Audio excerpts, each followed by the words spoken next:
Going to West Africa now, Nigerian President Goodluck Jonathan faces a crisis within his People's Democratic Party, centered around his assumed intention to run for another term in the 2015 election. His critics say it would violate an unwritten rule that power should rotate between the largely Muslim North and Christian South every 2 terms. 5 state governors and dozens of lawmakers have defected from the ruling PDP to the All Progressive Congress. The All Progressive Congress, APC, is seen as posing the greatest challenge to President Jonathan and his People's Democratic Party, PDP, since it swept to power in 1999, ending years of military rule. Political analyst and director of the Center for Democracy and Development, Jibrin Ibrahim, says the political divisions may help to improve democracy in the country by improving the quality of elections and the quality of the country's politics. Onyekachi Ubani, a barrister based in Lagos, Nigeria's commercial capital, however, claims the recent defections are politically motivated and will not benefit average Nigerians.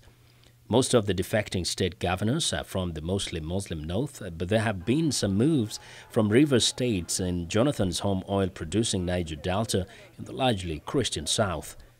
To help galvanize support, President Jonathan last October announced that it was time for the long-awaited national conference. The national conference aimed at discussing crucial issues affecting Nigeria with the hopes of resolving them will kick off in March and last for 3 months. Political wrangling has delayed crucial legislation, including the 2014 fiscal budget, and looks likely to ignite violence similar to that which has marred previous elections. Well, Jonathan was elected in 2011 in a poll judged to be the fairest since the end of dictatorship, but disputes over the voting triggered some of Nigeria's worst post-electoral violence, in which at least 500 people died. For more perspective on the political realignments in Nigeria, I am joined by Sylvester Okere, chairman of the Maryland Nigeria Sister State Executive Committee. Mr. Okere, welcome to Africa 54. Thank you for having me. Now, a lot is happening in Nigeria. The Vice President Atiku Abubakar has left the ruling party. There have been like 33 defections, 37 in fact, defections of senators. What is happening? They say there is factionalism within the party itself. First of all, I'd like to thank President Goodluck Jonathan, and I commend him for what he's doing. But frankly, this is a very critical moment, and I think he needs the courage and the support from his men. Even though this is a quite challenging time, I can't really fathom why most of those individuals are leaving the party if they really have the future of the country in their mind. They're accusing him of trying to run for another term when it is very clear that there's that agreement that the power should now rotate. It's about time for the North. Is that the case? Are there moves for him to run again? Well, I don't understand the rotation of power and also time for the North, because the North has been the head. They've been ruling for ages. I mean, since I'm born, I can't name how many people besides the Yorubas, the Western, and the Northerners ruling. This is the first time we're having a leader from the Eastern part. But that was a pact, kind of an unwritten during the Obasanjo time, that this will help to kind of balance power and to make people feel that Nigeria being such a big country, there will be an equal kind of representation in running of the country. And frankly speaking, to have equal representation of the country, what Goodluck is doing is the right thing now, because we've been marginalized. The country is so great. First of all, I thank God for Nigeria being on the verge of, having political and economic dominance. But there has to be patience. Mind you, Nigeria is just 53 years old.